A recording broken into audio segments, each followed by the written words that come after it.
আসসালামু আলাইকুম সুপ্রিয় দর্শক শ্রোতা, যে যেখান থেকে দেখছেন আশা করি সবাই ভালো আছেন। ডক্টর মোহাম্মদ ইউনূস আন্তর্জাতিক খ্যাতিসম্পন্ন সাংবাদিক মেহেদী হাসানের সাথে একটি সাক্ষাৎকার দিয়েছেন। সেই সাক্ষাৎকার পরবর্তী সময়ে বাংলাদেশের সাংবাদিকরা নানা সমীকরণ টানার চেষ্টা করেছেন।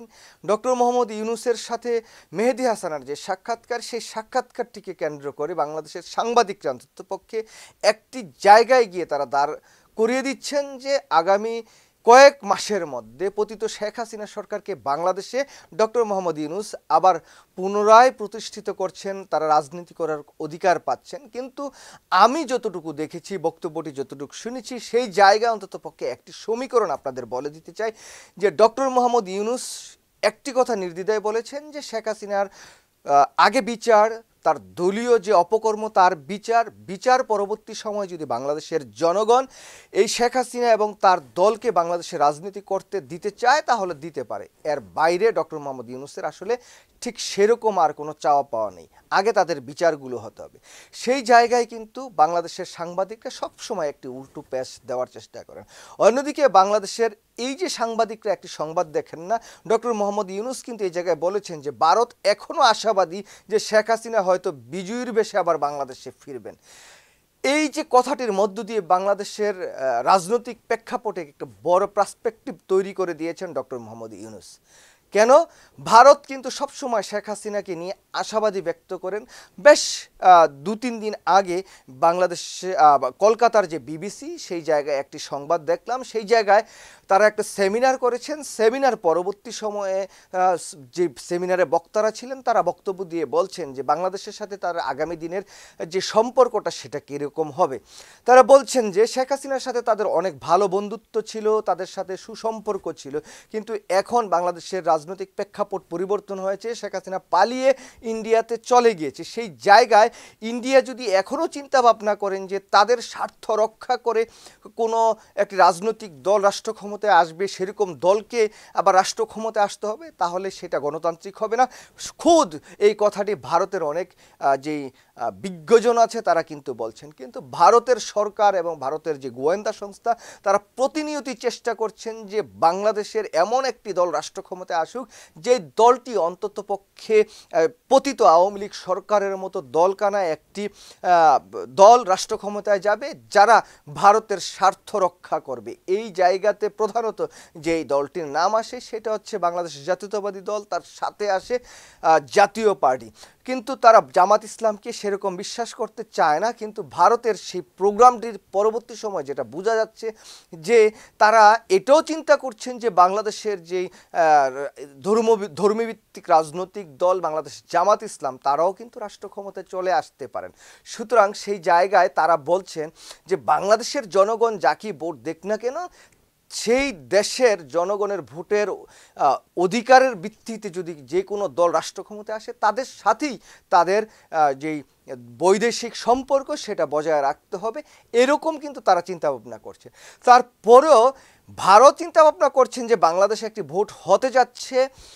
ডক্টর মোহাম্মদ ইউনূস প্রতিনিয়ত বলছেন যে বাংলাদেশে একটি ভোট হবে, ভোটের খুব দ্বার প্রান্তে বাংলাদেশ দাঁড়িয়ে আছে, ফেব্রুয়ারিতে ভোটটি হওয়ার কথা। কিন্তু বাংলাদেশে এই ডক্টর ইউনূসের চরম বিরোধিতাকারী বা ডক্টর ইউনূস রাষ্ট্র ক্ষমতায় আসার পরে হয়তো বেশ কয়েকজন হয়তো আশাবাদী ছিলেন যে তারা সরকারের উচ্চ পর্যায়ের ভালো কোনো পোস্টে যেতে পারবেন, সেই পোস্টগুলো না পাওয়ার কারণে তারা আশাহত হয়ে তারা কিন্তু ডক্টর মোহাম্মদ ইউনূস রাষ্ট্র ক্ষমতায় যাওয়ার ঠিক মাস দেড়েক পর থেকেই নানা সমীকরণ, নানা ন্যারেটিভ দাঁড় করানোর চেষ্টা করছেন।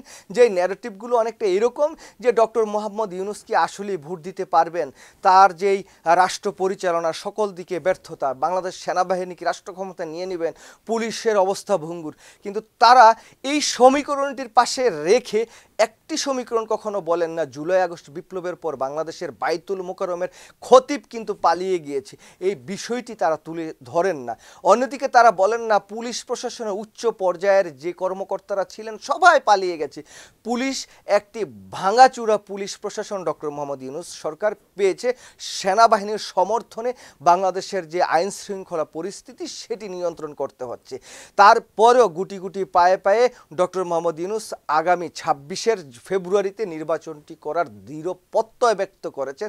তারপরেও এখনও ডক্টর মোহাম্মদ ইউনূসকে পিছন থেকে আঘাত করার মতো যে অপমানসিকতা, সেটা কিন্তু বাংলাদেশের বেশ কয়েকজন সাংবাদিক বা বুদ্ধিজীবী অথবা সংবাদ বিশ্লেষণ করেন ইউটিউবের বিভিন্ন প্ল্যাটফর্মে তারা কথা বলেন, তারা কিন্তু এই যে ডক্টর মোহাম্মদ ইউনূসের বিপক্ষে একটি খারাপ ন্যারেটিভ দাঁড় করানোর চেষ্টা, সেটা কিন্তু করছেন।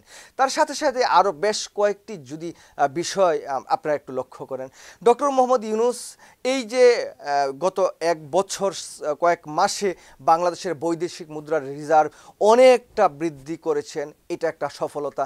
ডক্টর মোহাম্মদ ইউনূস আইন শৃঙ্খলা পরিস্থিতি একটি ভঙ্গুর অবস্থা থেকে মোটামুটি একটি জায়গায় দাঁড় করানোর চেষ্টা করেছেন, যদিও এখনও পরিপূর্ণভাবে সেই বিষয়টি হয়নি। বিএনপি এবং জামায়াতের দু দলের কামড়াকামড়িতে প্রশাসনিক বিভিন্ন জায়গা তাদের নিজেদের লোক সেট করার কারণে সেই জায়গায় যারা দক্ষ বা নিরপেক্ষ এমন লোক দেওয়ার সম্ভব হয়নি। এমন নানা অসঙ্গতি তো বাংলাদেশে আছে, সেই বিষয়টি তারা তুলে ধরবেন না। ডক্টর মোহাম্মদ ইউনূস ভারতের সাথে যে চোখে চোখ রেখে কথা বলছেন, সেই বিষয়গুলি হয়তো অনেক সাংবাদিক, অনেক বুদ্ধিজীবী, লেখক, কলামিস্টদের ঠিক সেরকম ভালো লাগছে না। তো যাই হোক, যত কিছুই হোক না কেন, ভারতের সাথে বাংলাদেশের কিছু এই যে সাংবাদিক, তারা স্বপ্ন দেখেন যে শেখ হাসিনা হয়তো আবার ফিরে আসবেন। তারা অতীতে ভুল করেছেন, এবার হয়তো শেখ হাসিনার ভালো করে গোলামি চাটামি করে তারা হয়তো কিছু একটা করতে পারবেন, অথবা বিএনপি ক্ষমতায় আসলে তারা ভালো কিছু করতে পারবেন। দেখুন, এই যে যারা আজকে এই যে ডক্টর ইউনূসের বিপক্ষে সারাক্ষণ একটা বিতর্কিত নেগেটিভ দাঁড় করানোর চেষ্টা করেছেন, তারা আসলে প্রকৃতপক্ষে বিএনপি অথবা অন্য কোনো দল রাষ্ট্র ক্ষমতা আসলে ভালো কোনো জায়গায় যেতে পারবেন না। সেটা তারা জেনেও হয়তোবা মানে নিজেদেরকে আরও বেশি অ্যাগ্রেসিভ করে সামনে তোলার চেষ্টা করেছেন। যাই হোক, শেখ হাসিনাও বাংলাদেশে আর কখনো আসবে না, যেটা নির্দ্বিধায় বলা যায়। ভারত হয়তোবা সবসময় স্বপ্ন দেখতে পারে, সেটাও কখনো সফল হবে না। এবং আগামী ফেব্রুয়ারিতে ডক্টর মোহাম্মদ ইউনূস একটি নির্বাচন দিবে, সেই নির্বাচনটিতে বিএনপি যদি পরাজিত হয়, হয়তো বিএনপি বলবে যে আগেই আমরা বলেছিলাম কারচুপি হয়েছে, জামাত ইসলাম জিতে গেলে তারা অনেক খুশি হতে পারে। এমন আপসেট, এমন অসম্ভাবনাময় ঘটনা কিন্তু ঘটেও যেতে পারে। সেই জন্য আমি বলি যে বিএনপিকে এখন থেকে মাইন্ডসেট করতে হবে যে আগামী যেই নির্বাচনটি আসবে, সেই নির্বাচনটিতে আপনারা কিভাবে যাবেন। আর এই সমস্ত যে সাংবাদিকরা সারাক্ষণ বিভিন্ন ন্যারেটিভ দাঁড় করানোর চেষ্টা করে যে নির্বাচন হবে না, সেই জায়গায় আপনারা কান না দিয়ে নির্বাচনের দিকে এগিয়ে যান। কারণ ডক্টর মোহাম্মদ ইউনূস, আগেও বলেছি এখনও বলি, তিনি যাই করুন না কেন, তার যে কথা, তার যে কমিটমেন্ট, এটা একবার তিনি যেহেতু দিয়ে দিয়েছেন, সেই জায়গায় কোনো নড়চড় হবে না। ঠিক সেম সময় মতো নির্বাচনটি হবে।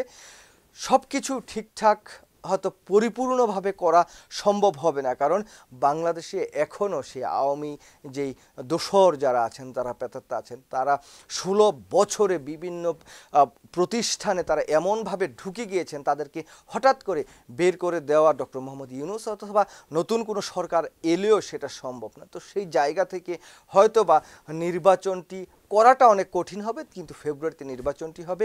শেখ হাসিনা বাংলাদেশে ফিরবে না, বিএনপি হয়তো রাষ্ট্র ক্ষমতায় যেতে পারে, হয়তো বা জামাত ইসলামও ক্ষমতায় যেতে পারে, অথবা এনসিপিও কোনো আপসেট ঘটিয়ে দিতে পারে। নানা সমীকরণ থাকবে, কিন্তু সবসময় একটা জিনিস মনে রাখতে হবে, ডক্টর মোহাম্মদ ইউনূসকে আমরা সামনে এনেছি। তার যোগ্য নেতৃত্ব যদি না থাকতো, তাহলে ভারতের গুতাতে বাংলাদেশের এই অন্তর্বর্তী সরকার নামে যদি অন্য কেউ থাকতো, তারা কিন্তু কুলিয়ে উঠতে পারতো না। তাদের অনেক সীমাবদ্ধতা আছে, অনেক ব্যর্থতা আছে, তার মধ্যেই তারা বাংলাদেশটাকে সামনের দিকে এগিয়ে নিয়ে যাচ্ছে। সবাই এই কথাটি অন্তত মাথায় রাখবেন। ভারত কিন্তু প্রতিনিয়তই এই শেখ হাসিনার যেই বাংলাদেশের রাজনীতিতে আবার তাকে ইস্টাবলিশড করার যে প্রক্রিয়া, সেটা কিন্তু তারা চাচ্ছে, কিন্তু এটা বাংলাদেশে আর কখনো হবে বলে আমি ব্যক্তিগতভাবে মনে করি না, এবং বাংলাদেশের জনগণও অনেকটাই সেই জায়গায় একমত। সবাই ভালো থাকবেন। আল্লাহ হাফেজ। আসসালামু আলাইকুম।